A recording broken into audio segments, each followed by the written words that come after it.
This is a Kirkendall Barrett presentation, darling. Feed me, meow, meow, meow. Because of this podcast, I'm a gay icon. I'm so hot. I'm so good looking. My salad dressing is amazing. Like the internet at large, there are things you can do on the internet besides porn, but most of it's porn. A lifetime of Hallmark. Well, hello, everybody. It is your favorite day of the week. It is time for another episode of A Lifetime of Hallmark, where we talk about your favorite movies on both Lifetime and the Hallmark Channel and try to make sense of them. I am Les Kirkendall Barrett. Hello, Jason Bowers. Hello, Les Kirkendall Barrett. And hello, Kurt Fitzpatrick. Hello, Les Kirkendall Barrett, and hello, Jason Bowers. You came in, if I may, you came in with an extraordinary amount of energy. Yes. Me? Yeah. Me or Kurt? You, Les. Oh. Because we can always tell when you're like when we're recording late at night, because Les is always like dulcet tones, like he's hosting the Quiet Storm. And it was like he was like climbing up onto like one of those giant speakers at an event and just shouting to the crowd about how happy he is. Well, You're the pretty sun energetic is, too, Jason. the sun is still up. The week is over. And Kurt says he has a confession. Oh. Well, I just saw a bus go by. Did Kurt get thrown under it? no, I'm holding myself accountable because I know my brand. It's not because it's Your just being brand. mentioned on this show. Well, my brand is that I always eat cake, and that's what's always Right. mentioned here, and that's the reason. And other people. So I do like cake, but I apparently am the biggest fan of cake. So so I do these murder mystery shows, and sometimes there's food included. And by the way, you'll appreciate this, Les. I'm doing a murder mystery show next week where I'm also doing the tech while I'm in the show. Almost the entire show. Wait. You're in the entire show almost, and you have to do Almost. the lights? No, I do the sounds. I'm doing sound effects. So are you going to like run off stage and go and then come back? No, I do it with a little remote control as Yeah. I am acting in the show. Are you going to have it in your pocket? I never did this before. I think I'm going to be holding it. It's going to be quite a scene. Did you hear that sigh? I just love the idea of anyone. This isn't a dig at you, Kurt. It's a dig at anyone having to, in real time, deal with technology on stage in front of a crowd while you're trying to also do the thing you're actually supposed to be there doing. Yeah. Well, it was actually going to be worse than that. This is a 3-person show, and they couldn't find somebody to play the third role. So Wait, so there's 2 people and you're doing tech? That's what it was going to be, but then they did find somebody. And so the script was consolidated. I guess that's the right word. So now it was a 2-person show, and it doesn't really make any sense because I have like my character. I'm not going to say what the show is. Well, we'll get back to your confession in a second, but I do have a legitimate suggestion for you, Kurt. Okay. If they can have you doing all of this stuff and playing all the parts, you should do like a one-man show, but a murder mystery. But isn't it so? Might as well. Yeah. But okay, I have a question though. But if there was 2 people in it and one person was going to die, it would be a 1-person show anyway, right? No, the person who dies is not one of the actors. The person who dies is like a character that you don't see. But and then what I would do is I would play, if we were going to do it as a 2-person show, I was going to play 3 parts with costume changes, with full costume changes. This is what you do. You're one character in this 1-person show, and then you make audience members other suspects of the murder. Okay. Ooh, that is a good idea. You better write that down, Kurt. I'll re-listen. So what is your confession? It's, I've been eating a lot of sweets. At the last murder mystery show last week, it was somebody's birthday. So it was a 60th birthday party we were performing at. So I ate a cake pop, started with that. And then I ate this. I'd never seen anything like this. It just looked like a big white flower. And it turned out it was an Oreo with this giant like white chocolate flour thing. And so then I ate that. Like Oreo as the base, and then they did like a frosting flour on it. Okay. Yeah, it was probably the most. It was, I'm surprised I did go to shock from that. So I thought I was done. They hadn't even cut the birthday cake, and I said, I can't. I think I said I can't. I'm done. Well, then they cut the birthday cake. So you chowed down. I ate half a slice, and then I went back and ate the other half. And then that was and I was not feeling well that night. It was way too much. Well, now did you run a 5K that weekend? Yeah, I did. Okay, well, yeah, you were carbing up. Now, did you run the 5K before or after? I don't. It was on a Friday. Then I ran the 5K like the next morning. No, I think it was on the same day. I think it was on the same day I did all that. That's after you ran the 5K? It was after the round of 5K, but I'm going to do another 5K. I'm going to do another one tomorrow at 8:30. Well, they're not kind of, you know what though? That actually evens out. Yeah, you're exercising. It's fine. Yeah, that actually Kurt, that actually evens out. That works. Okay, so that's good. So, okay. Yeah. All right. What was of the 3 cake like items you had that night, which was your favorite? The cake pop, the Oreo with the frosting flour, or the actual birthday cake? The cake pop was great. Oh, I love cake pops. Yeah, that was really good.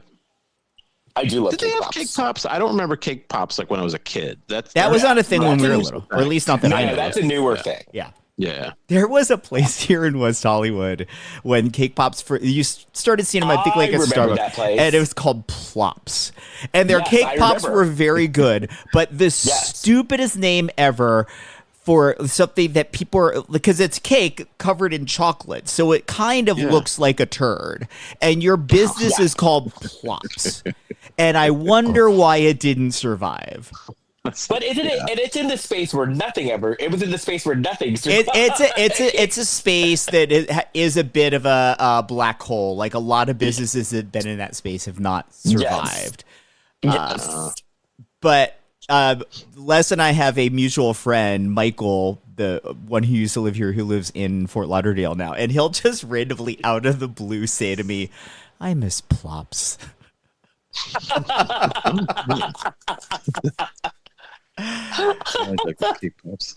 Plops. I miss Plops.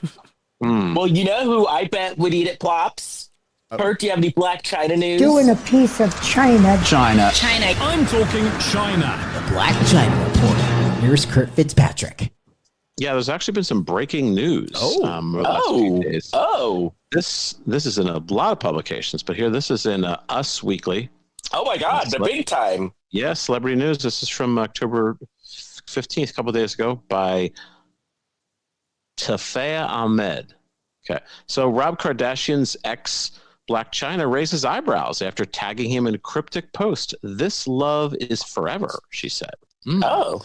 She's Chyna, real name Angela White, shared a series of photos of herself posing next to a white Ferrari on Tuesday, October 14th, 2025, while clad in all white.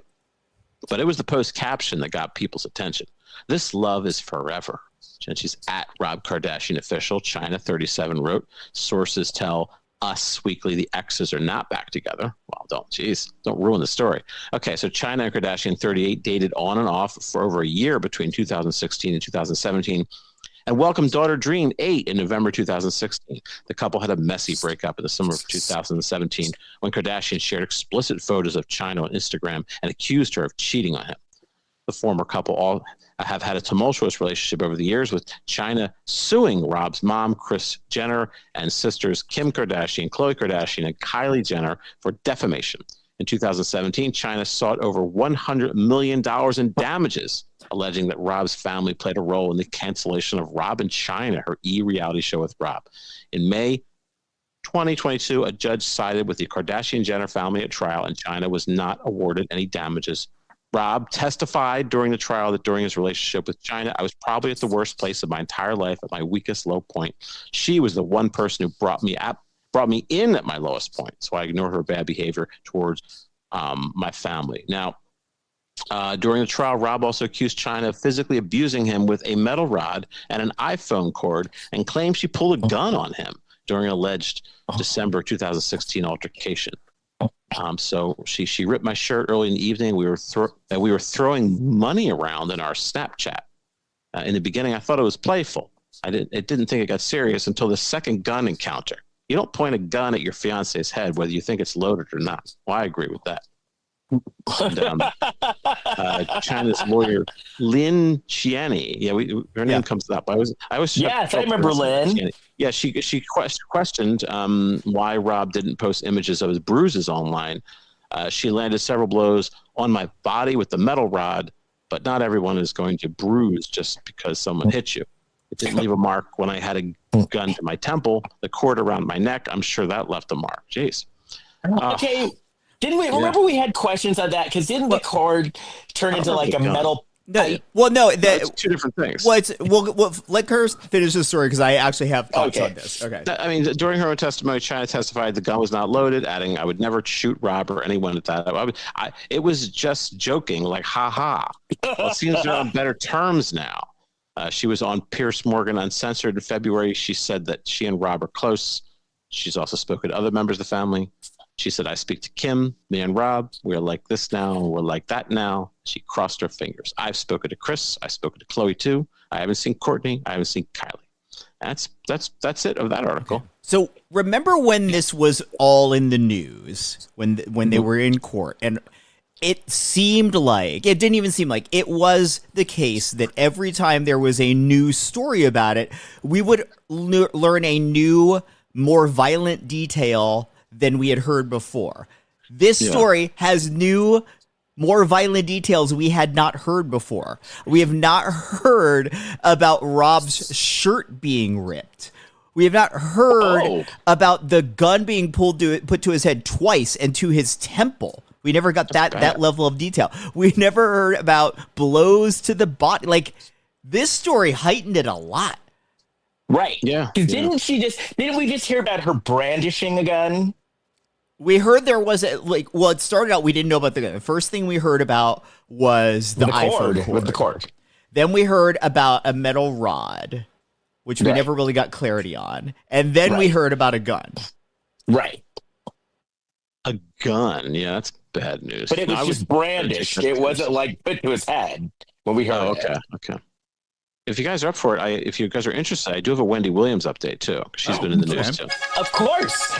And now, a Wendy Williams update. Here's Kurt Fitzpatrick.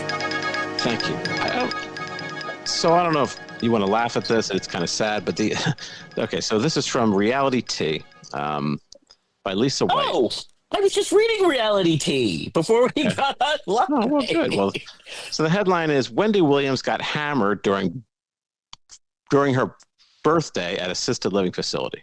I don't even know if it was her birthday, but anyway. Legendary talk show host Wendy Williams was moved to a memory care unit after she reportedly got hammered at a birthday outing. The incident occurred at Coteray Hudson Yards assisted living facility's penthouse bar. Wendy, who was diagnosed with progressive aphasia and frontotemporal dementia in 2023, resides at the luxury senior community. She, speaking to Decider by phone, Wendy says her situation is fucked up, and she is frustrated about her living conditions. She requested to move to another floor. She is unhappy, surrounded by Coteray's elderly residents. Her unit costs $25,800 a month, not including legal and guardian fees. Her legal guardianship, which oversees her finances and health, was implemented in May 2022. Wells Fargo froze her bank accounts after Wendy's financial advisor alerted the bank of her unsound mind. Wells Fargo petitioned a New York court for financial guardianship, stating Wendy was at risk of being exploited financially. Boy, this is complicated. Yet Wendy continues denying that she is cognitively impaired. At Coteray, her floor is locked, and she can only leave with permission from her court-appointed guardian and her facility. Phones are prohibited, but she can access a landline for outbound calls only. But she's been out and about, including at New York Fashion Week. She also attended a mega church in Brooklyn. She's not the only one unhappy with her care. Ex-husband Kevin Hunter recently filed a lawsuit seeking $250 million in damages. Where's that money coming from? Which was dismissed on October 9th. He claims her guardianship is fraudulent bondage and that the judge in her case is crooked. Woo! Wendy's son, Kevin Jr., said he seeks to carve out my own path right now away from everything, and that he wants his mother to get out of this because it's not right. Oh, man, although a new medical report is expected soon, it is unlikely the full guardianship will be removed, according to sources. All right, that's very complicated stuff. We wish Wendy the best. Well, guess what, Kurt? Your story's legit because I actually had heard that. I had heard that exact story before. Wow. I think about it's her in the up assisted living. Yeah. Oh, yeah, it's written up in a few different things. But this is the only one that says she got hammered. The detail that stands out to me that's kind of surprising is that she can make outbound calls but can't get inbound calls. Would it be the other way around? I remember she was holding up a sign in her window. Like, yeah. She holds up signs. She was holding up signs in her window and stuff. Well, I guess she gets access to a phone. They let her use the phone there, and I don't know. Strange rules. A lot of legal things in there that are. You know what she needs? Interesting. She needs the help of Elsbeth Tassioni. Oh, why is that? Because Elsbeth is back. She's back. She's not a court-appointed guardian. No. But Elsbeth would solve this whole problem. Elsbeth and Maddie Madlock they came back on Sunday. I did laugh at the Elsbeth episode where she's in jail and somebody saw her and said, "Oh, the fashion police got you finally." Yes, I thought that was cute. I saw that woman interviewed, like the real actress. It's jarring. Harry Preston. It's jarring. Oh, because she has the British accent in real life. Yeah, because she's nothing like. No, she's not British, but she isn't really. She have an accent? Am I not thinking? No. Okay. She doesn't. No. Well, in all her characters, she always has one because before she was Elsbeth, she was in True Blood. Oh, I never watched that one. Well, she's nothing like Elsbeth, like the real person is not. So it's a surprise. They had something where she's being on Entertainment Tonight. She's being interviewed by Georgie from, Georgie's First Wedding.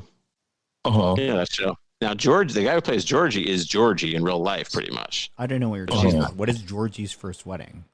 It's Georgie and what's her name's First Wedding. It's a spinoff of a young Sheldon. Oh, that's I forget the woman's name. Yeah. It's Georgie. Mandy. George and Mandy. Georgie and Mandy? Yeah. Okay, yeah. Their first marriage, I guess is what, So. Speaking of marriage. Yes. We should talk about this show, which, by the way, fuck you, Hallmark Plus. I'm so pissed. What happened? Oh, not Hallmark Plus. I mean, fuck you, Philo. Fuck you, Philo, and Hallmark. I'm so pissed. So, it was really good this week. I watched the majority of our movie this week, and I had 30 minutes left. So I'm like, you know what I'll do? I'll watch it all, and then Friday afternoon, I'll watch like the last 30 minutes. I went to go watch it, and the movie was locked. That's weird. I don't know what happened. It was locked. I watched the rest of it on Wednesday, and I literally had 30 minutes left, and it was locked. Wow. Because I watched it. What's today? Let's see if recording this on Friday. I watched it on Wednesday. So yeah, I watched it on Wednesday, and I was like, okay, I'll just save the last 30 minutes. And this is I'll gun it out, and it was locked. Oh. So you guys need to tell me about the last 30 minutes. Oh, actually, yeah, the last 30 minutes kind of ties all three movies up in a way which I didn't love. Hey, I'm at the part that I go until on Philo. My Philo is locked. There's a big lock on it, so I went to watch it. Maybe because it started. I don't know. You said maybe because you started it. Maybe there's like I know if you rent a movie on some streaming services, they give you a window of time with it from starting it when you can watch it. So maybe because you'd saved it. And it's probably not on Philo anymore. So because they saved it, they give you a window of time to get rid of it. I have it here on Philo. Less. I don't know what happened to you. Well, fuck off. I'm pissed. Well, don't. So I got to the part. All right. So I got to the part. Don't spoil it now. Okay.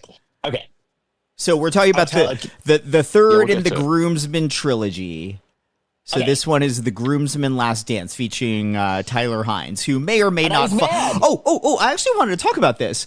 Tyler Hynes, who may or may not follow us on Facebook, and I say may or may not because have you been seeing the promos on Hallmark? Yes. The commercial. Yes. They've been showing this promo where they have all of the big Hallmark stars talking straight to camera about how, hey, we love that you're our fans, but we would never try to contact you directly.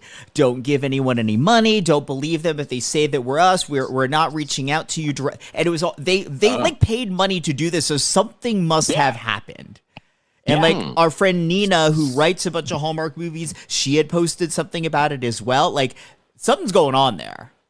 Well, and I bet since a lot of Hallmark fans are a little older and female, and this is not a sexist thing, the majority of their audience base is female. Yeah, this is not sexist. This is ageist. Maybe there and this happens in other entertainment, like for sections of entertainment as well. Maybe there are people posing as the actors asking these women for money. I imagine that's the case. It just seemed stunning to me that they actually they had to pay to produce that and bring in all of their top stars and pay them to do this. Or get them in on a promo day or something, but that's resources that went to this, so something bigger must have happened. Yeah, probably it's probably like a Tinder swindler sort of scam. Probably the older gay men, there's like a fake Jonathan Bennett going after them. So yeah, probably. Yeah, no, I saw it. I saw more than one too. I saw more than one of those commercials. Yeah. Well, I just hooked up with Lacey Chabert on Hinge. I thought it was her. She said it was her. Yeah. I mean, she has put on a lot of weight, like 100 pounds, but yeah. How dare you? And her headline is, "I want to see your candy cane." Right. Yes. She said, I understand you like kick pops. I do too. I was like, good, you're in. But then when she told me she was Lacey Chabert, I was like, hey.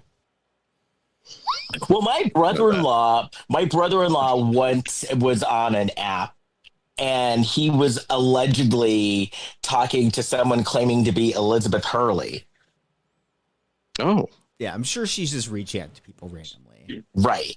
On Tinder. Oh, wow. I should get on there then. I like Elizabeth Hurley. I want Elizabeth Berkley from. I would love that too. Yeah. And my brother-in-law is not a bad-looking guy, but come on. It's like, come on, Elizabeth Hurley. Is this show safe for anyone to listen to? I didn't say anything bad. Everybody's getting thrown down. Hey, by the way, speaking of that, we heard that Sybil Shepherd was made amends with a bunch of people, Bruce Willis and Christine Baranski. Will she make amends with Jason DeBray, our friend of the show? Because he did.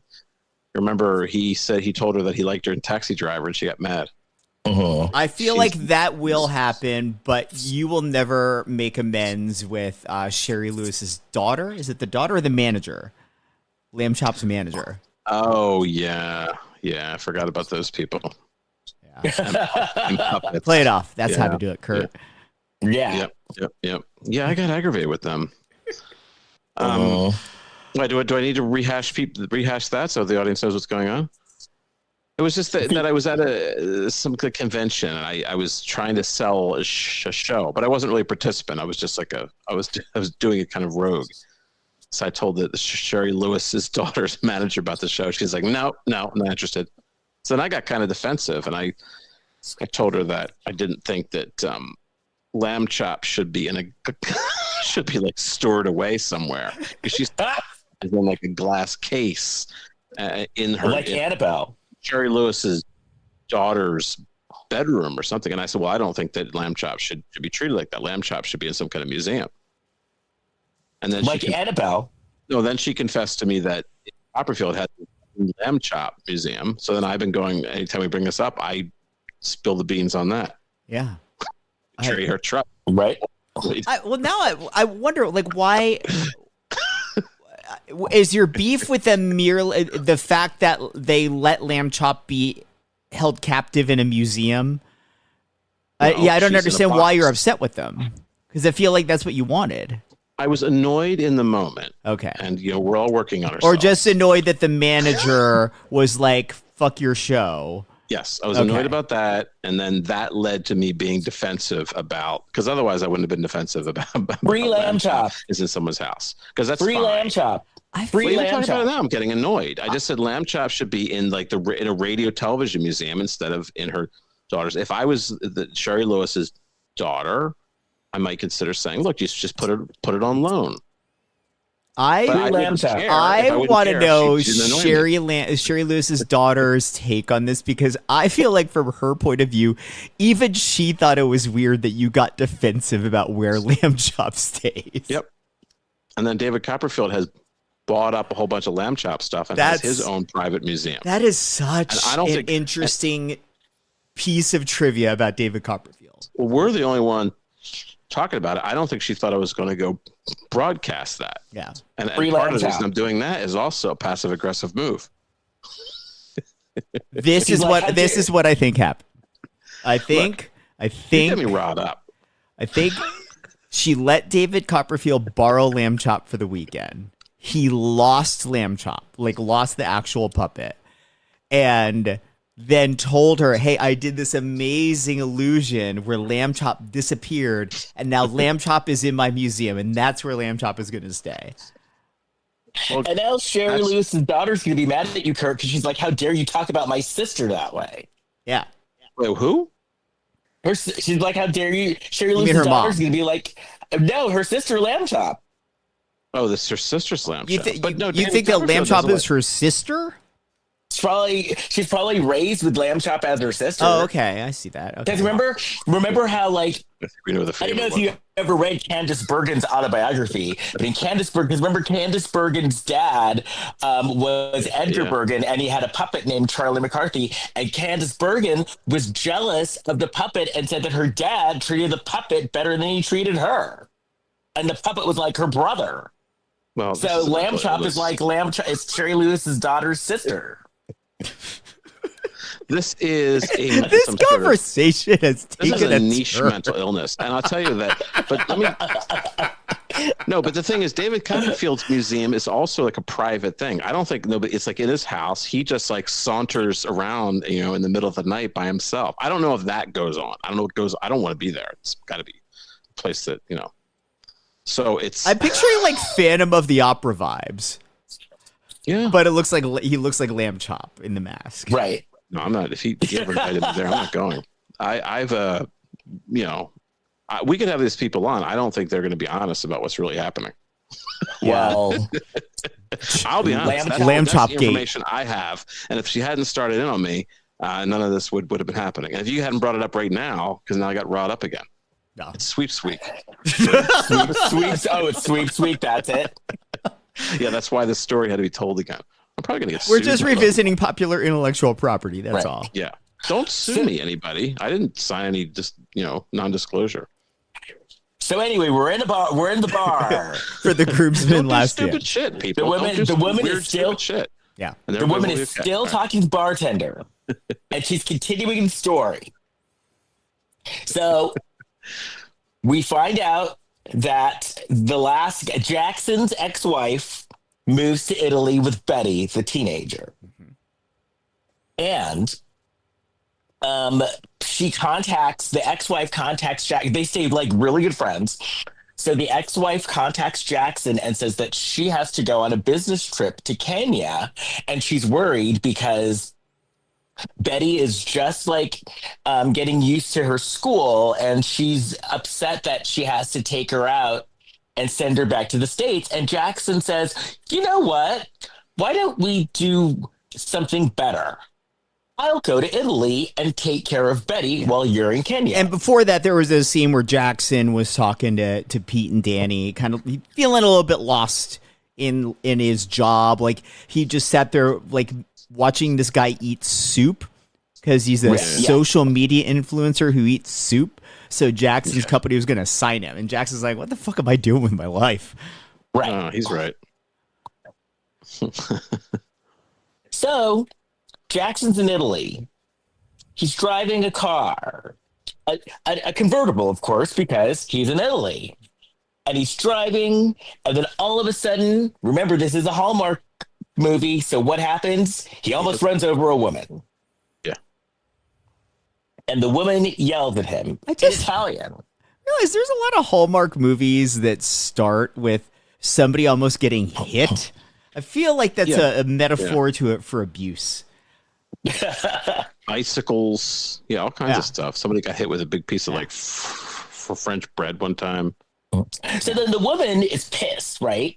So she goes into the restaurant to talk to her mother, and her mother is Faith Dingle from Emmerdale. Now, remember last week, Jamie Tate from Emmerdale was on the show as the groom. Yeah, well, he's still in this one too. Yes. Well, now Faith Dingle from Emmerdale, which is a British soap opera about a farm, it's about a farm and a village in Leeds. Faith Dingle was on Emmerdale, but she's no longer on Emmerdale because on Emmerdale she died. Yeah. Mm. But the Dingles are the family. The Dingles are the head. So it's basically rich versus poor. The Tates versus the Dingles. And the Dingles are the poor family. Oh, man, they've really... And there's Faith Dingle, Charity Dingle, Chastity Dingle, and Mandy Dingle. They've made a lot of bad decisions. Now, does any of them get married and their hyphenated name is Dingleberry? They should marry that actor, Pat Hingle. Then they could hyphenate. Dingle Hingle. And Marlon Dingle. Dingle Hingle. And they have a kid named Samson Dingle. And Moses Dingle. Moses? Oh, so now they're getting the like Bible. Moses. Well, because her name is Faith Dingle, then her daughter's name is Chastity Dingle, and then she has a niece who's the slut of the show named Charity Dingle, and then there's Moses Dingle, Samson Dingle. You know what went through my mind? Belle Dingle, and Belle Dingle is short for Tinkerbell. There's a brief moment I was thinking these people are real, and I thought, I hope I never come in contact with these people. They are real. They're on ITV in the UK. How many years has this show been on? It's been on since 1972. Wow. Is this a daily or weekly show? It's a daily show. Or so this isn't like a typical British thing where they do like 3 episodes in a season and they're done. Oh, no. They're soap operas. So like their one soap opera, Coronation Street, has been on for 60 years. And then EastEnders has been on for 40 years. And Emmerdale has been on for like 50. But do they do it like in the States where it's a daily show, 5 days a week all year round? Yeah. Wow. Except in the UK, so you know how here the soap operas come on in the afternoon? Mm-hmm. In the UK, all of the soap operas come on around dinner time. Oh. Yeah. I see the soap opera sometimes. The Young and the Restless, or one of these, Bold and Beautiful.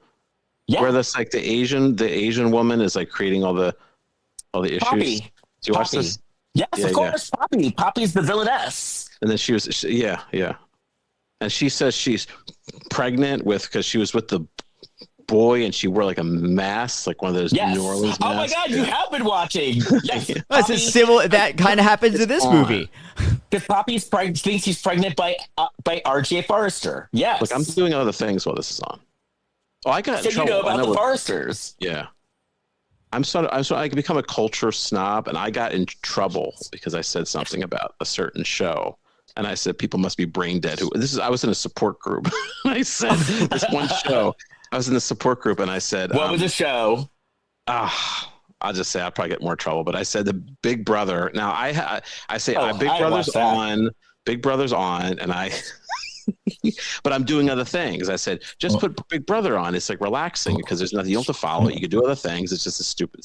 I said, if you're actually sitting there just watching it, you must be brain dead. Well, like the end of the meeting, the guy, one of like the moderators of the of the group. He's like, Kurt, by the way, I'm not brain dead. My favorite show is Big Brother.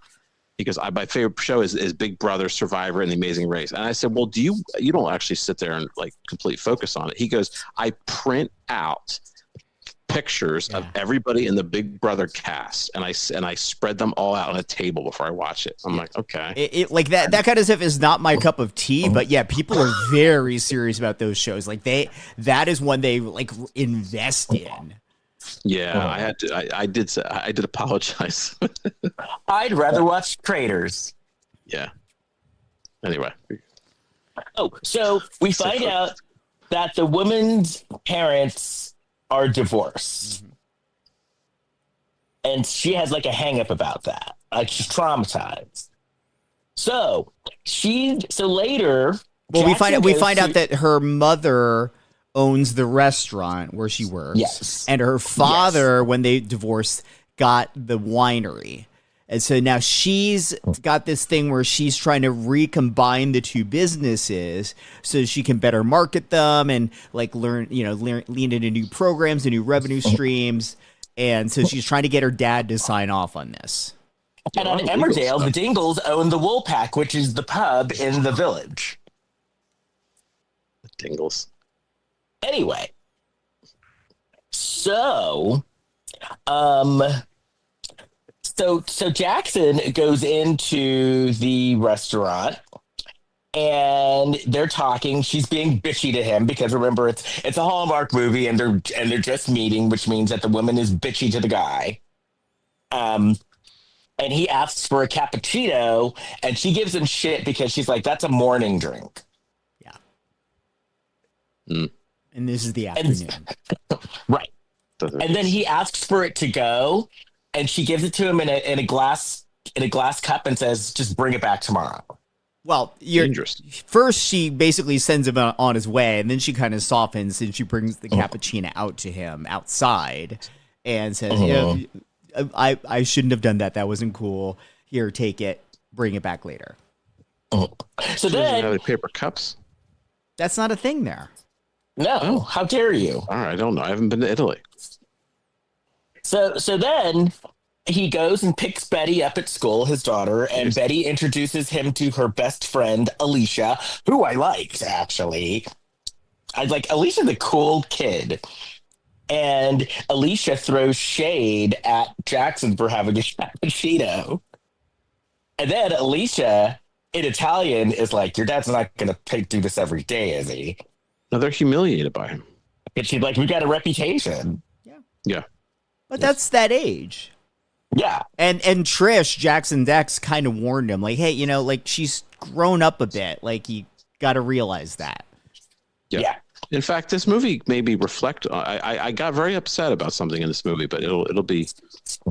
I'll point it out when it happens. Okay. So then later, Jackson breaks the stove.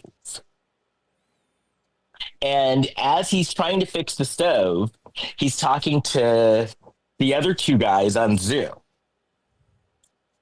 And then the landlord comes over to check on the stove, and the landlord is Gabriella, the woman who he almost ran over, who owns the restaurant and the winery, who threw shade at him having a cappuccino. Yeah.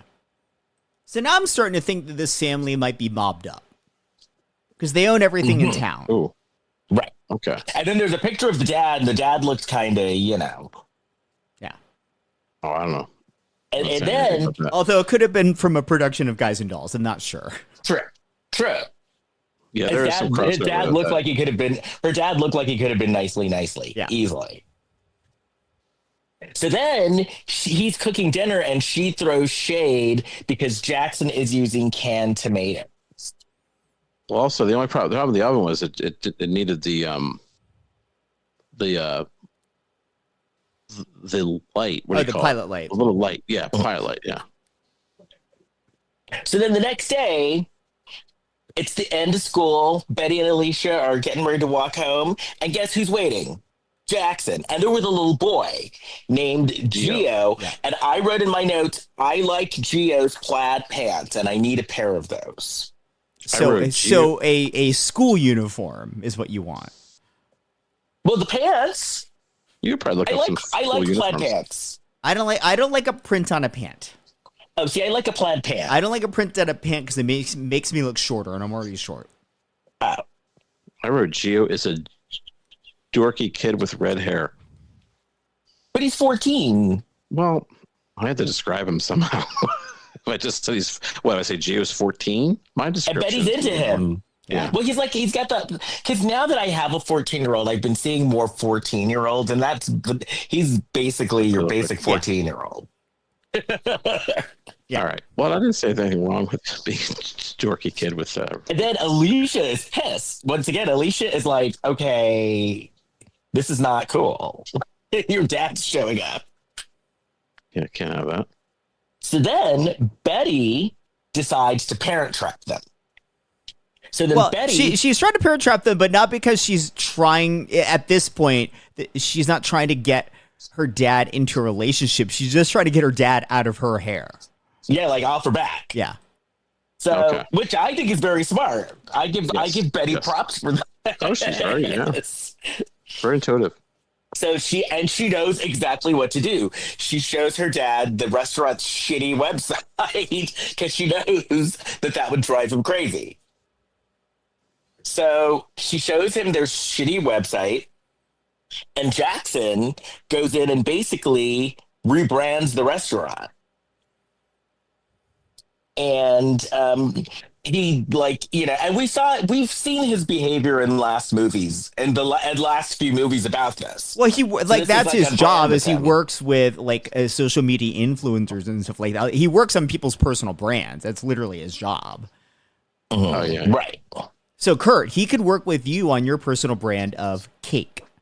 Yeah. Yeah, that's become my personal brand because I don't have control of my personal brand. Well, you do. You actually do. But if you lean into it, you can profit from it. It's just difficult because mine is I eat cake and I'm angry at people associated with lamb chop. And that's my personal brand. Well, no, if you eat cake, though, you could probably get endorsements from, Hostess or Tasty Cake or some of the high-end bakery or something. I could see you eating Tasty Cakes. I have. Oh, so as Jackson's rebranding the website, he finds this picture and uses this picture, and it's a picture of Gabrielle, her mom, and her dad, and Gabriella gets pissed and goes off at him. Yeah. Yeah. What you talking about? Canned tomatoes, you have to add sugar? That was something that happened a little earlier. Yeah, I thought that was weird, too. I would think that canned tomatoes probably have sugar added. But I think she was saying because they're bland. No, canned tomatoes are fine. There's a certain texture to them also that you're not going to get from regular. I don't know. I always use canned tomatoes. I mean, I love it in the can. You love it in the can? Mm-hmm. I love it in the can. Just every the Cannes Film Festival you're talking about. That too. Oh, Kurt's getting it. I could see he got it. Yeah. I got it. Well, speaking of canned, Jackson got it before it was even said. Oh. Well, Jackson wasn't getting it in the can because he couldn't find any more canned tomatoes. No, it's been a while for him. It's been like 6 years. And he didn't. And there were no cans. So maybe it's been 6 years because he's been getting it in the can. Right. Well, then that's definitely a break. And sorry to Tyler Hynes if he actually does listen. And what do you do when you don't get it? What do you do when you don't get it from a can anymore? You go looking for it at the farmer's market. Yeah. Which he did. Yeah. And at the farmer's market, he ran into Gabriella, and she's being a little icy. And then they start talking, and he says, well, I'm here to buy, I'm here to get vegetables. I need to get tomatoes. And she's like, well, tomatoes are free. And then I put in my notes, she's actually wearing a very cute dress. And then they do a pinky shake. Then they start talking about work-life balance. Then they apologize to each other. And then she tells him that the reason why she got pissed is because the picture reminded her of what happened to her family. And basically her parents got divorced. And so she, even though she's an adult, she's still holding on to that. Yeah. And to be clear, I think the divorce was in recent years, like since she's been an adult. Yeah. And then he says ciao, and she says, no, you say arrivederci. And she apologizes, and the way that she decides to apologize is she says that she would like to make him dinner. Him and Betty. Yes. Ooh. That's good. He doesn't have to cook. So then there was a commercial, and I didn't realize the countdown to Christmas has already started. Oh, they were inundating us on Philo with Countdown to Christmas ads. Yeah. Yeah, I skipped over those ads. Yeah. We're in it. And then what happened next? Is this where she shows up at school? No, this is Jackson shows up at school again. And Abby and Alicia's like, okay, listen. Well, a little bit of that, but I actually liked this scene. I thought it was a nice scene to show where he wanted to talk to Gabriella, or wanted to talk to Betty about the fact that Gabriella is coming over to cook dinner, and he just wants to make sure it's not going to be awkward for Betty. And then she's like, well, is this a date? And he's like, well, no, but we're still, I'm staying at your mom's house. Like, I just wanted to have this conversation with you. I thought that was really healthy to do. That was. Yeah. I liked Alicia's because Alicia's like, look, I thought we talked about that. Yeah. Keeps happening. And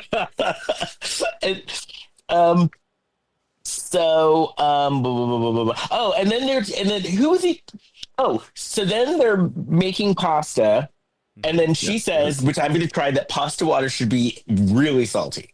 Well, this is Gabriella now. Yeah, Gabriella. And he was telling Gabriella that he and his ex-wife were better off as friends.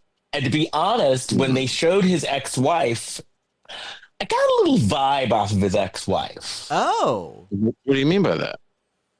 That his ex-wife might be looking for she maybe isn't as good of a cook in the kitchen as Gabriella, but if you need somebody to carve you a kayak, or to change your oil, yes, okay, all right, I got that vibe from her. Yeah, and she's not driving a convertible; she's driving a sensible Subaru. Right. Oh yeah. Wow. Okay. Potentially. And he said we were better off as friends too. He says we're better off as friends. Okay. I understand. But then things happen. Like he gets behind this Gabrielle and he's preparing to mount her, but he gets dismounted. Right. Well, because the pasta water somehow catches fire. Did it? How does water catch on fire? Yeah. I don't know.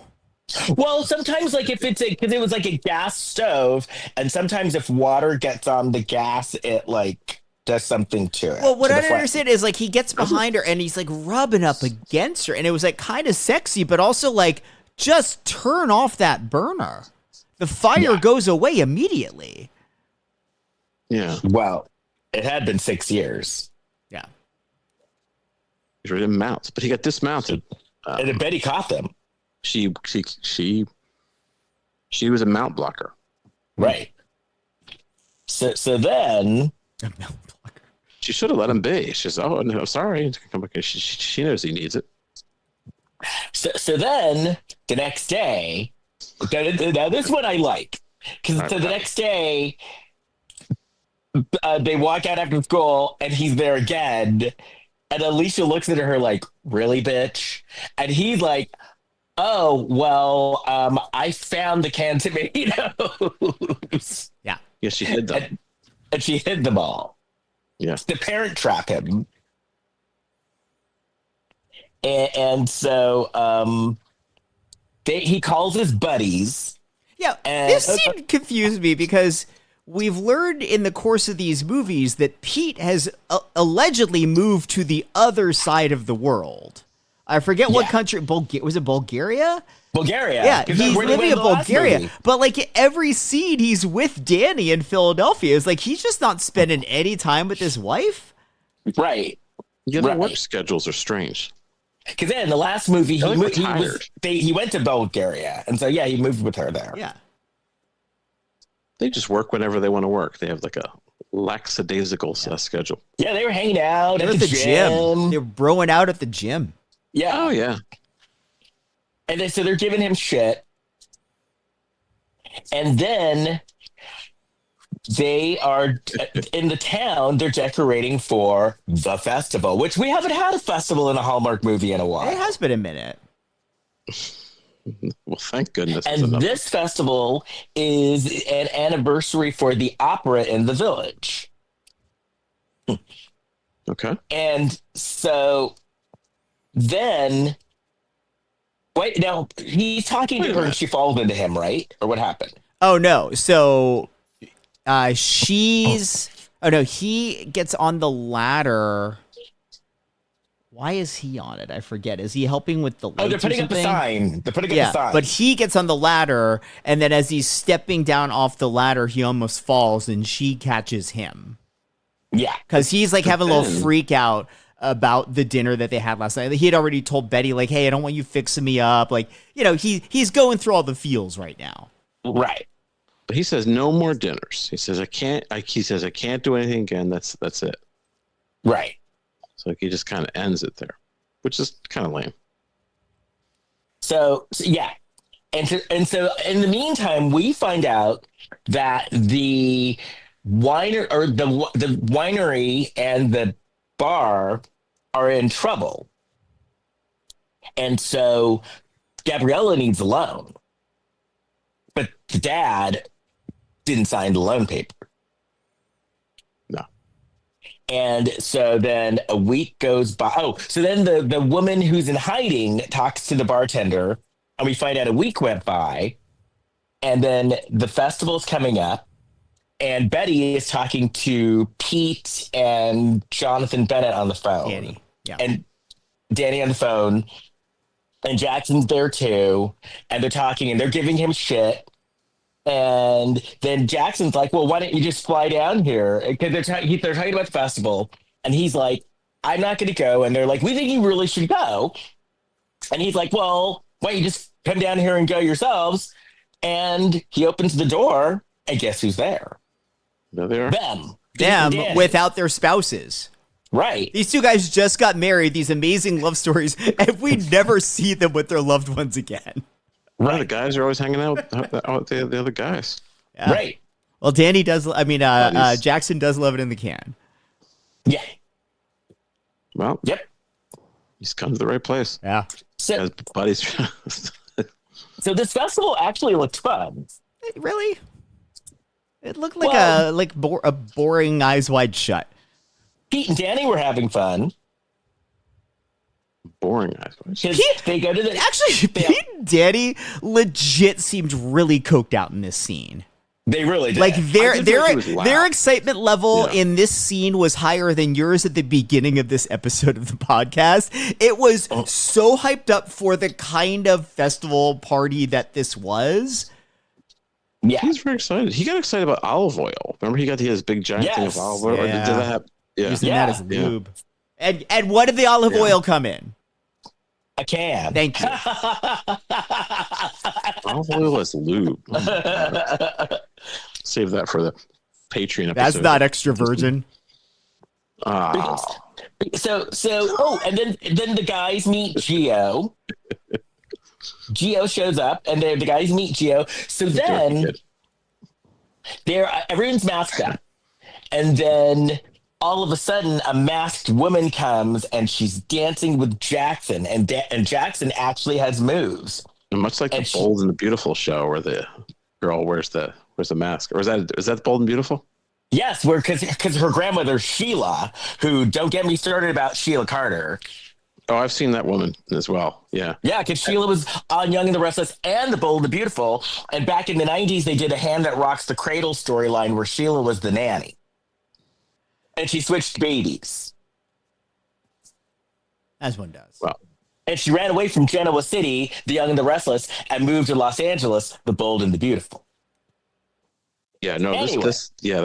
that Asian woman, the young Asian woman is like creating a lot of problems. And that's her granddaughter, Poppy. Yeah. Anyway, Oh, so he does the dance with this masked woman who we all know is Gabriella. And then she dances with him and then disappears. Then the next day they're having lunch. The guys are all having lunch at Gabriella's restaurant, which is when Danny brings his can of olive oil. Yeah. Well, Pete and Danny bring Jackson there, pretending to not know that it's Gabriella's restaurant. Right. Oh, that's And Gabriella. Yeah. Yeah. And then Gabriella's being shady to Jackson. She's like, "You want a cappuccino?" So then the can, Danny has a leaky can. Damn. Yeah, that he should get that checked. Yeah. That just made me uncomfortable. Jonathan Bennett is an icon. He should know better than that. Like, They went all over the floor and made a mess. Yeah, you can't have a leaky can. You can't have a giant mess from a leaky television career. can on a TV set. Come on. No, you gotta have a different line of work if you have a leaky can.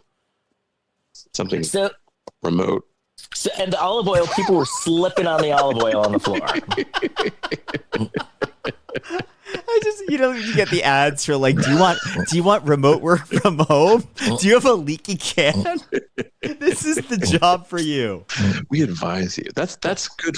That's good for career counseling. I did take a class in career counseling in my grad school. So I see it's coming to good use already. And speaking of a leaky can, oh boy, Gabriella slipped. And yeah, on his mess. Oil. Right.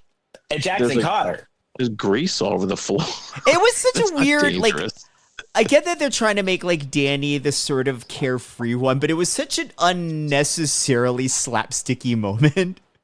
Because he was like just waving it everywhere and it went on forever. He looked like Chubby Checker doing the twist. Right. Yeah. So so Gabriella and Jackson went outside to talk. And this is when we find out, he got a divorce. Jackson got a divorce 6 years ago. And he hasn't been with anybody since. And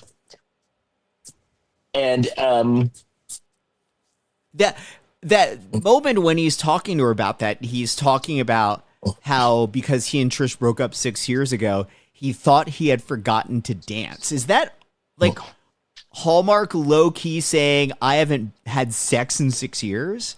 yes. Really? I hadn't thought about that. Yes. Okay.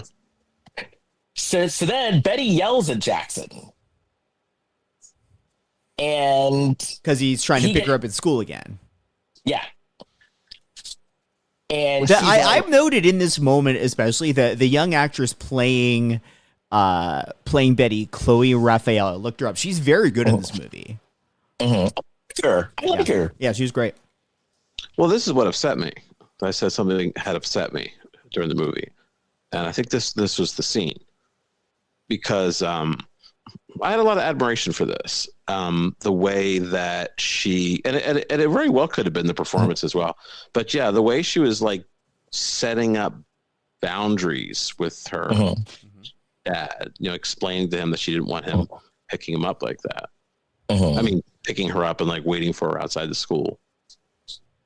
I like that. I wish that I could have done that when I was a kid. I think when I tried to do that as a kid, I don't think I enforced it very well. Yeah, I also think because part of it's the writing of the scene too. Is she didn't do it from a place of pissy teenager. She did it from a place of like, my dad is being so overprotective because he thinks that that's all the only way to be a parent, and I need to tell him that it's okay to let go a little bit. Right. She's basically like, Dad, you need to cut this shit out. But that's very mature. Yeah, it was a very mature way to handle it. But Betty's a mature girl. Yeah. So But who then brought over? Oh, go But ahead. he handled it well as well. He listened and understood. So Yeah, This is Tyler. changing. This might be probably the best performance I've seen from Tyler Hynes. Yeah, he's always good, but he's especially good in this. Yeah, I really liked him, and like all of them. Like I really liked them in this. I like this whole series. Okay, who brought over lasagna? Gabriella. Real lasagna, you said? He said Brought who over brought over lasagna. a lasagna. It was Gabriella. Okay. So then they were going to see her dad, or her dad, right? So she Gabriella's came over to bring the lasagna. This is right after like Betty's like, don't take me to school, don't pick me up. And you think that Betty's leaving for school. Gabriella shows up with the lasagna, and then Betty stays. And then Gabriella's like, oh, I'm gonna go catch the bus to go to my dad's vineyard because she doesn't drive. And so they're all like, dude, go offer her a ride. And then so he goes, he's like, oh, you could borrow my car. She's like, I don't know how to drive. So they're like, dude, drive her. Right. Yeah, everybody's on this lackadaisical schedule. Like, what does Well, Jackson Italy. do? Italy's very relaxed. Well, Jackson's whole business is being run by his assistant now. That was set up in the movie. Oh, okay. Right. And then to Jackson and I'm more worried about Pete's patience. Right. Seriously, in Bulgaria. Yeah. Yeah, no wonder there's a waiting list. Yeah. So There was a waiting list. Jackson tells Gabriella, I knew it was you when I danced with you. And that's where I end. So what happened? Oh, wow. Okay. The end. Oh, they go to her dad's house. Yeah. And so Yeah, they're like, driving there, and Gabrielle is telling him to make this turn because he's trying to use his map on the phone. And he's like, no, it's saying to go further. And she's like, I know where the place is. Like, she should have just pulled right and said, like, dude, it's my dad's house. I fucking know where it is. But didn't want to listen to her. So the map ends up giving out. They get lost. And then the car dies. And so he wants to wait till somebody comes along. She just starts walking. And then the entire walk, he's just laying all this like parenting baggage on Gabriella, just telling her every little thing about Betty. And if I were Gabriella, I'd be like, dude, this guy is crazy. Yeah. Oh, I said he keeps yapping. Yeah. I wrote that too. He just kept going on and on. Like every time they cut to them like further along the walk, and he's like just talking about Betty more. It's like, the only thing worse would be if he kept talking about Trish the entire time. Oh boy. Yeah. That's probably the part we didn't see. Yeah. So then, Gabriella actually waited for Jackson at the dance. She confesses that. They're like, oh, I figured that you would be there. I waited for you. And then, so they're like having this moment. They're about to kiss, and they are cock blocked by sprinklers. Oh. Yeah. Yeah, sprinklers got them. Yeah. Got all wet, but not in the way they were hoping. Moist. They get to the vineyard. Dad is still resistant. But Dad was like kind of sexy Italian man. Yeah. Not like older fat Italian man, like sexy, like a silver daddy. When I get older, I get better. Yeah. He basically doesn't want like tourists traipsing on the property and stuff. So doesn't want to combine the vineyard and the restaurant. Then Jackson and Gabriella are talking, and he says he'd bet her any day. He's basically hyping her up, like her business skills, if she just kind of believed in herself without worrying about her dad. And he says he'd bet on her any day. And then she says, but not on us. Meaning like, you would take a gamble on me, but not on the concept of us together. And then he's like, hey, dude, I'm leaving in a week. Which is true and fair. And then Jackson and the dad have a heart-to-heart. Jackson then calls his assistant from the side of the road and is like, maybe, like, am I needed back there? Am I really? And so the dad, Lorenzo, shows up at the restaurant with the signed papers. He came around. Okay. Jackson's going to stay in L.A. He and Gabriella kiss. So that story's all tied up. But then We still haven't found out how the entire series ties up with this bride talking to the pub owner in all 3 movies. And we find out, as we suspected, the bride is a grown-up Betty. Yay! Yeah, the bride is Betty. a grown-up Betty. Betty's the dog. But Les, who do you think she's marrying? Milo. Yep. Milo from the earlier movies too. Now, Milo grown-up is- Milo can get it. Oh, really? Yeah, grown-up Milo could get it. But the reason I didn't love the way this ends, even though there was a nice moment at the end, is where in the whole, all 3 of these movies were about a grand love story and another grand love story and another grand love story. And the one love story holding it all together, we get a 30-second explanation of it, and that's it. We don't get to see the 2 of them falling in love and her coming around we just find out that she need a 4th movie.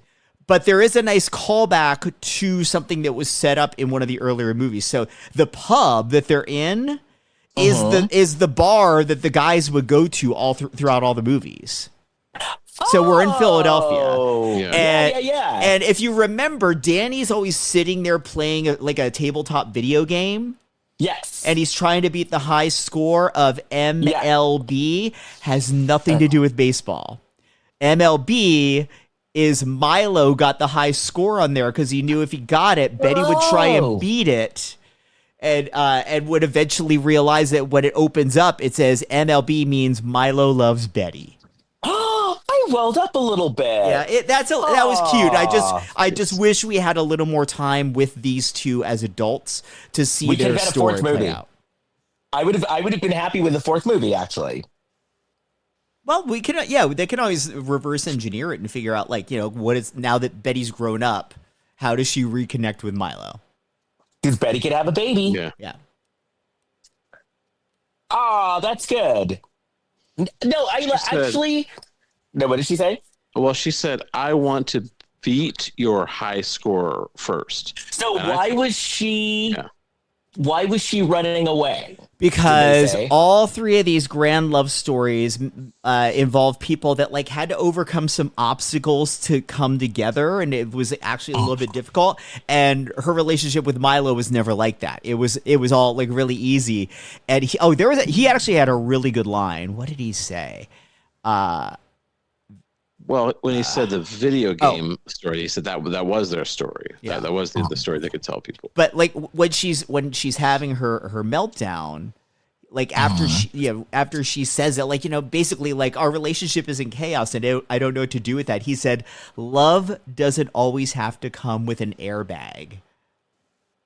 I like that. I love that as a concept of you don't necessarily need to have chaos to have a relationship. No, you don't. No, you don't. That sounds good. Now, nobody, even though this was years in the future, because we go to the wedding, the people didn't really look older. I think there may have been a little gray hair added. For who? Maybe. For who? For the guys. We don't see them. 3 groomsmen. We only see them in the earlier movies, and they're banging on the door of the pub. Yeah, and I guess for those moments they could have grayed them up a little bit, but we don't see them at all in this scene. You didn't see them? No. There's the wedding after that. There's no wedding. Wait a minute, your thing must have ended. Maybe it did. Did they actually cut to their wedding after the MLB thing? After that reveal? Yeah. Maybe I just ended it. Maybe I thought that was it. Oh, you missed it then. Oh, did they have a wedding and everybody was there? Yeah, after that, it's the wedding, and they're all there, and they don't look much older. And Pete's mom is officiating the wedding. Okay. You see any of this? So they brought all the characters back. Oh. Yeah, they did. I hope I'm not locked out. I'll go watch the end. Yeah, so Pete's mom is officiating, and she kind of she's going on and on and on, and then Pete calms her down. What else did I write here? Oh, then Jackson gets up and gives a speech about how he's like, can I call you? Because she was calling herself Elizabeth now. And he's like, can I sometimes call you Betty? So I did. So I wrote, I almost got emotional. It was a close call. Almost got emotional there. Is Jackson with Gabriella in this scene? Yeah. Because another thing that this movie doesn't give us is we don't see Jackson and Gabriella getting married. Well, they're together in this, and like I said, they didn't age anyone up really. They all look, you know, pretty much. But just same in the age as previous they were movies, before. like we get to see Pete's wedding, we see Danny's wedding. Weird that we don't see Jackson's. Well, Yeah.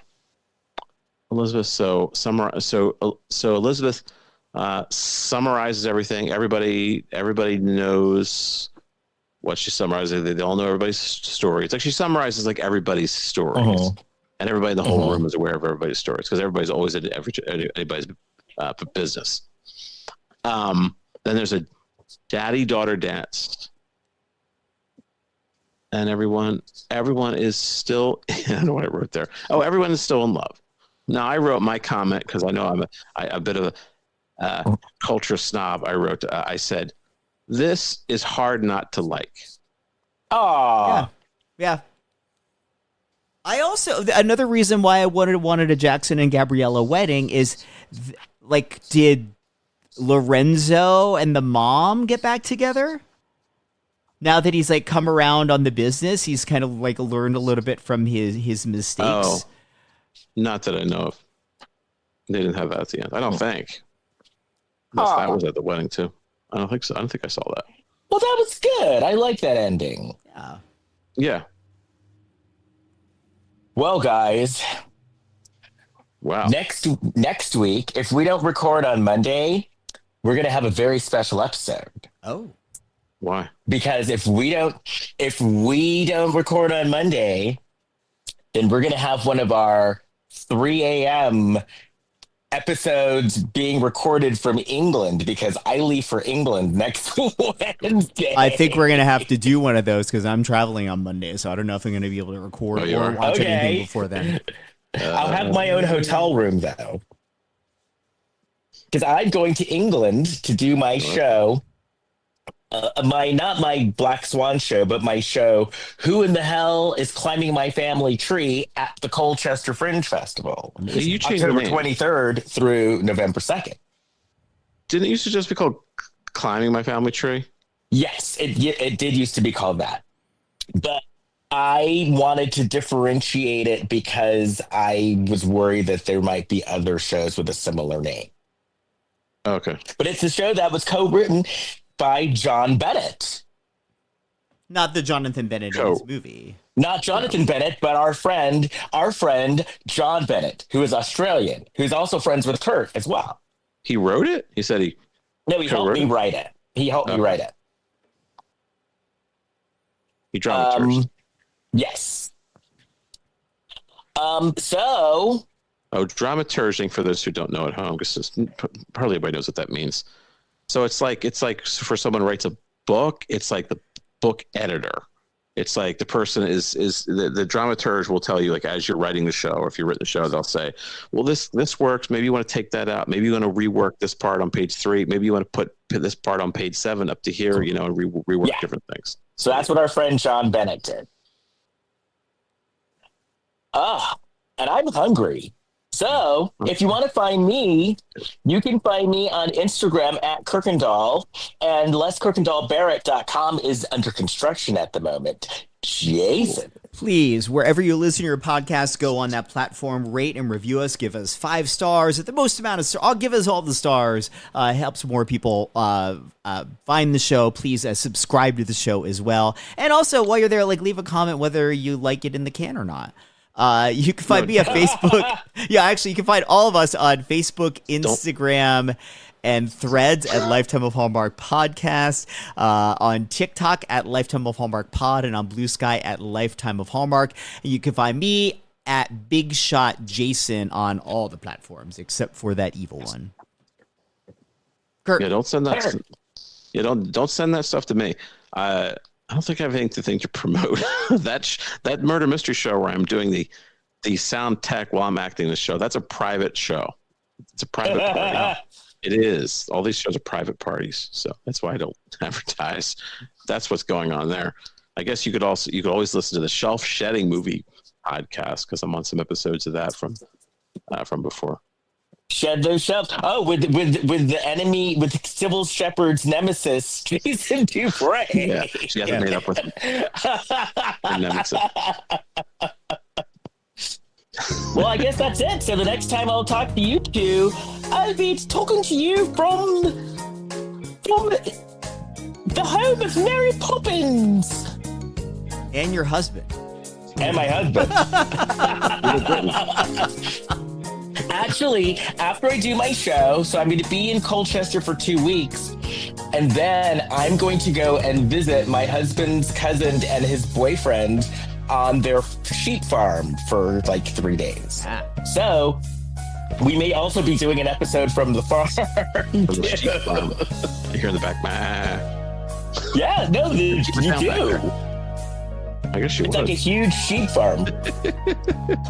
You know. Yeah. Anyway, well, I'll talk to you guys next week. Bye. Bye. Hi.